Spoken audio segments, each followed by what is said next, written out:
அனைவருக்கும் வணக்கம். Welcome to தமிழேசா. டியர் ஃப்ரெண்ட்ஸ், நீங்க இப்பதான் எங்களுடைய வீடியோ பாக்குறீங்கன்னா லைக் பட்டனையும் சப்ஸ்கிரைப் பட்டனையும் அழுத்துங்க. தங்களுடைய கருத்துக்களை தெரிவிக்க கமெண்ட் பாக்ஸ்ல பதிவிடுங்க. நம்ம சேனலை இன்னைக்கு தான் முதல் சப்ஸ்கிரைப் பண்ணி இந்த வீடியோ பாக்குறீங்கன்னா கமெண்ட் செக்ஷன்ல டாட் வச்சு கமெண்ட் பண்ணுங்க. அதே மாதிரி இல்லங்க நீங்க ரெகுலரா போடுற எல்லா வீடியோவும் நாங்க தினந்தோறும் பாக்குறோம் என சொல்லுறவங்களா நீங்க இருந்தீங்கன்னா கமெண்ட் பாக்ஸ்ல ஹாய் போடுங்க. நீங்க கமெண்ட் செக்ஷன்ல போய் போடுற ஒவ்வொரு கமெண்ட்டும் ஆதரவாக இருந்து ரெகுலரா நாங்க சிறப்பாக வீடியோ போட உத்வேகமாக இருக்கும். வாங்க வீடியோக்குள்ள போகலாம்.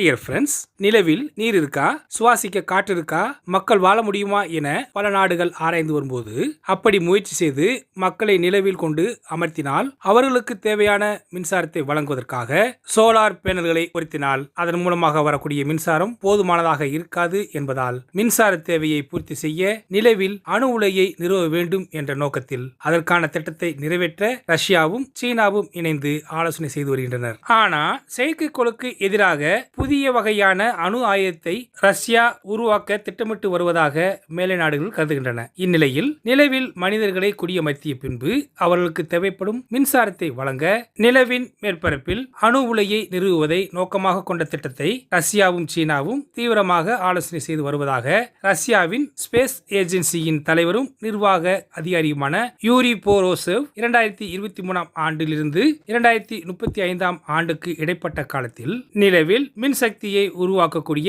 அணு உலை ஒன்றை நிறுவுவதற்காக எங்களின் சகாக்களுடன் சீனாவுடன் இணைந்து பணியாற்ற உள்ளதாக கூறியிருக்கிறார். நிலவில் நிறுவக்கூடிய அணு உலையை குளிர்ச்சிப்படுத்துவதை தவிர மற்ற எல்லா விஷயங்களிலும் தேவையான தொழில்நுட்ப தீர்வுகள் தயாராகி வருவதாகவும் கூறியிருக்கிறார். நிலவில் அணு உலையை அமைக்கும் திட்டம் தொடர்பாக ஏற்கனவே 2021 ஆண்டு மார்ச் மாதத்தில் ரஷ்யாவின் விண்வெளி நிறுவனமான ரஷ்ய ஸ்டேட் ஸ்பேஸ் கார்ப்பரேஷன் ரோஸ்கோமோஸும் சீனாவின் விண்வெளி நிலையமான CNSA-யும் இணைந்து நிலவில் இன்டர்நேஷனல் லூனார் ரிசர்ச் ஸ்டேஷன் சர்வதேச ஆராய்ச்சி நிலையத்தை உருவாக்குவது தொடர்பாக பரஸ்பர புரிந்துணர்வு ஒப்பந்தத்தில் கையெழுத்திட்டிருக்கிறோம். அதைத் தொடர்ந்து இப்ப நிலவில் அணு உலையை அமைக்கக்கூடிய திட்டத்தின் கீழ் சீனா தனது சொந்த நிலவு ஆய்வு திட்டத்தை கொண்டிருப்பதால ஆளில்லாத செங் E6 மூலமாக ஆய்வுக்கான பாறை மாதிரிகளை சேரிக்க மே மாதம் ஏவப்பட இருக்கு. அதன் அடிப்படையில் சீனா 3 மிஷன்களை அனுப்ப திட்டமிட்டிருக்கு. அதில் செங் E6,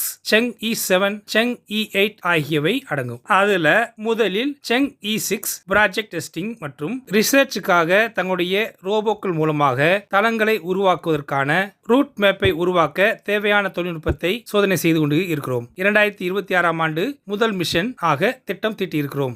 இந்த திட்டம் 2028 நிறைவடையும் என எதிர்பார்க்கிறோம். ரஷ்யாவின் விண்வெளி திட்டம் சமீபத்திய ஆண்டுகளில் தொடர்ச்சியாக பின்னடைவை சந்தித்து வருகிறது. ரஷ்யாவின் லூனா 25 விண்கலமானது இந்தியாவின் சந்திராயனுக்கு முன்பாக நிலவில் தரையிறங்குவதற்காக அனுப்பப்பட்ட விண்கலம் விபத்துக்குள்ளானதை அடுத்து ரஷ்யாவின் 47 ஆண்டுகளில் முதல் சந்திர பயணம் தோல்வியடைந்தது. இந்நிலையில செயற்கைக்கோளுக்கு எதிராக புதிய வகை அணு ஆயுதத்தை பயன்படுத்த ரஷ்யா திட்டமிட்டுள்ளதாக அமெரிக்காவில் சிலர் யூகிக்கிறார்கள். ஆனா 2022 ரோஸ்கோமோஸின் தலைவர் விண்வெளி அணு ஆயுதங்களை நிலைநிறுத்தக்கூடிய திட்டம் எதுவும் ரஷ்யாவிடம் இப்போதைக்கு ஏதும் இல்லை எனவும் வலியுறுத்தினார். நிலவில் மனிதர்களை கொண்டு சென்று வாழ வைப்பதற்கான கட்டமைப்பை உருவாக்குவதற்கு முன்னதாகவே நிலவில் ஒரு அணு மின் நிலையத்தை உருவாக்க வேண்டும் என்பதே எங்களுடைய நோக்கமாக இருக்குது என்று போரிச்சவ் கூறியிருக்கிறார். ஆனா இதுக்கு முன்னதாகவே அமெரிக்கா சந்திரனில் அணு ஆயுத உலையை அமைப்பதற்கான திட்டத்தை தீட்டி சமீபத்தில் நிலவில் மேற்பரப்புல அணு உலையை உருவாக்குவதற்கான திட்டத்தை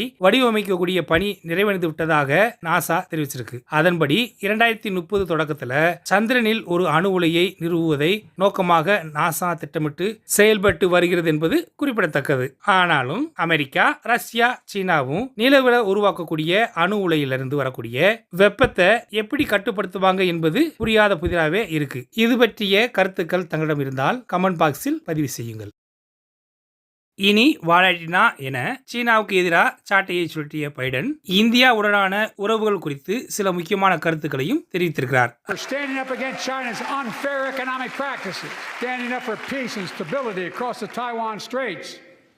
I've revitalized our partnership and alliance in the Pacific.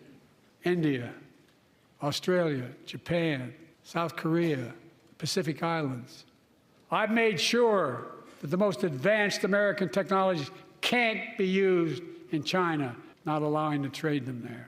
அது என்னன்னா, உலகின் இரு பெரும் பொருளாதாரங்களை கொண்ட நாடுகள் என்றால் அது அமெரிக்காவும் சீனாவும் தான். இந்த இரு நாடுகளுக்கும் இடையே பல காலங்களாக மோதல் போக்கு நிலை வருவது நம்ம எல்லாருக்கும் தெரியும். அதிலும் ட்ரம்ப் அதிபராக இருந்த போது அவரு சீனாவை மிகவும் கடுமையா விமர்சித்து வந்தார். அதே நேரத்தில் பீடன் வந்த பிறகு விமர்சனங்கள் குறைந்தன. ஆனாலும் சீனாவுடனான அமெரிக்காவுக்கு ஒரு மோதல் போக்கு நிலவிய வந்துச்சு. இதுக்கிடையில சீனா நியாயமில்லாத பொருளாதார நடைமுறைகளுக்கு அமெரிக்கா இப்ப வெளிப்படையாகவே எதிர்ப்பை தெரிவித்தது. மேலும் தைவான் கடற்பகுதியில் அமைதியும் ஸ்திரத்தன்மையை நிலைநாட்ட நடவடிக்கை எடுக்கப்படும் எனவும் அமெரிக்கா, இந்தியா போன்ற நட்பு நாடுகளுடன் இணைந்து செயல்படும் என்று தெரிவித்தார். அமெரிக்காவில் இந்த ஆண்டு அதிபர் தேர்தல் நடக்க இருக்கிறனால அதற்கு முன்பாக எப்படி நம்ம நாடாளுமன்ற தொடக்கத்துல குடியரசுத் தலைவர் உரையாற்றுவாரோ அதுபோல ஒவ்வொரு வருஷ தொடக்கத்திலும் அமெரிக்க அதிபர் அந்த நாட்டுடைய நாடாளுமன்றத்தில் வாசிக்கக்கூடிய உரையில தனது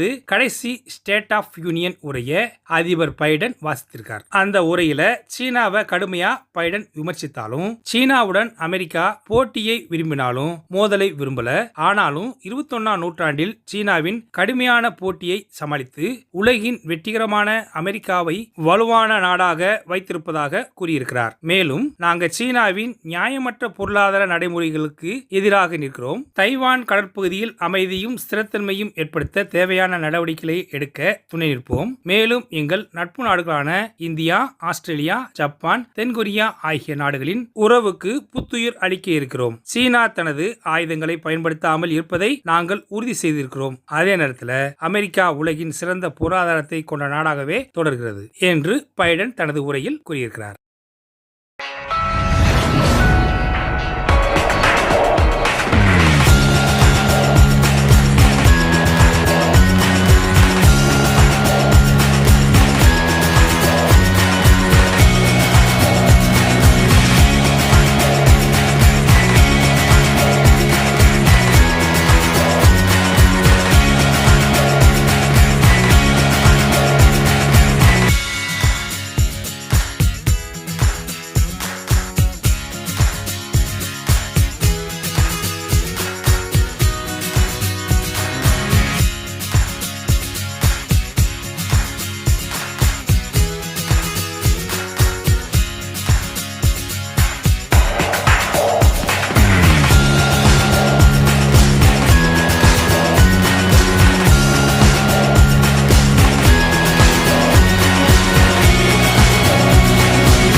ஓகே ஃப்ரெண்ட்ஸ், இந்த மாதிரி செய்திகளோட நாளைக்கு சந்திப்போம். இன்றைய பதிவு உங்களுக்கு பிடிச்சிருந்துச்சுன்னா லைக் பண்ணுங்க, ஷேர் பண்ணுங்க, உங்களுடைய கருத்துக்களை கமெண்ட் செக்ஷனில் தெரிவிங்க. சப்ஸ்கிரைப் பண்ணுங்க, மறக்காம பெல் ஐக்கானை கிளிக் பண்ணுங்க. ஜெய்ஹிந்த்.